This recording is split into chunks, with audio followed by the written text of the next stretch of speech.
તો આરએસએસનો શતાબ્દી સમારોહ ચાલી રહ્યો છે અને તે દરમિયાન જ મોહન ભાગવત મીડિયા સંબોધિત કરી રહ્યા છે। સીધા જઈશું ત્યાં।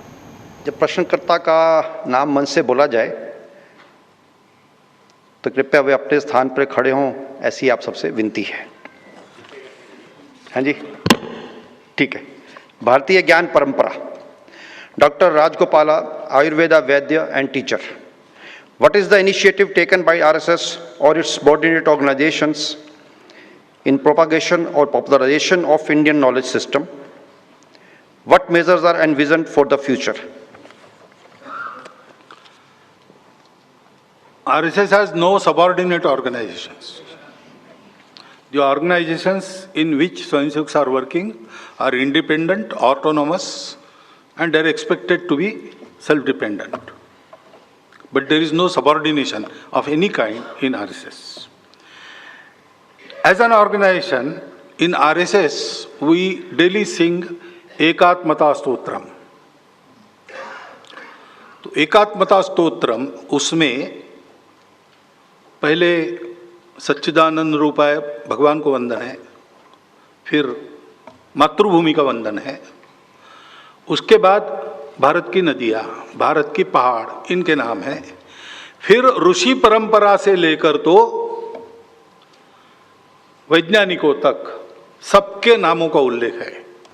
वैज्ञानिकाश्च कपिला, आखिरी बता रहा हूँ मैं, ऋषि परंपरा को छोड़ देता हूँ, लेकिन यहाँ वैज्ञानिकाश्च कपिला, कणाद, सुश्रुता, चरको, भास्कराचार्यो, वराहमिहिर सुधी, नागार्जुनो, भरद्वाज, आर्यभट्टो, बसु, जगदीश चंद्र बसु, बसुर्बुधा, ध्येयो वेंकटरामश्च विज्ञा रामानुजादया। तो पूरी तब से लेकर अब तक की वैज्ञानिकों की परंपरा रिप्रेजेंटेटिव रूप में उसमें आ गई, और इसको हम रोज कहते हैं, और वर्गों में हमारे प्रशिक्षण में एक एक नाम के बारे में जानकारी देते हैं। ये संघ में नित्यक्रम है, अनेक वर्षों से है, और जैसे जैसे समय बीतता है वैसे वैसे ये लिस्ट थोड़ी बदलते हैं, अत्याधुनिक करते हैं उसको। अभी की जो चल रही वो मैंने बताया। तो भारतीय नॉलेज क्या था, हमारे यहाँ विषय रहता है बौद्धिक वर्गों में भारत की ज्ञान परंपरा, आध्यात्मिक ज्ञान से लेकर तो विज्ञान की परंपरा तक सारी बातें।